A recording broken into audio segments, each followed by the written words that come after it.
Hello guys! Welcome to my cooking reels video. Ang aking niluto guys ay pansit bato gisado.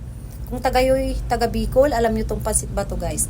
Ayan, pakulaan muna natin ang ating pangsahog na pork. Ayan, pagkatapos ay magigisa naman tayo dito ng sibuyas at saka bawang. At pag ito ay nagisa na, ilagay na natin ang ating pork. Ayan, naglagay ako dito ng patis, tsaka powder na paminta. Yan, igisa natin itong maigi guys, at pag ito ay nagisa na, ilagay na rin natin ang ating gulay, carrots at saka bell pepper. At sasabawan naman natin ito ng tama lang.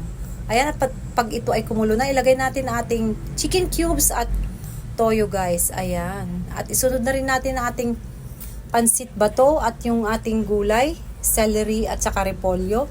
Madali lang maluto ang ating pansit bato guys. Ayan, at nagdagdag din ako dito ng powder na paminta. Ready to serve ng aking pansit bato gisado guys. Thank you for watching.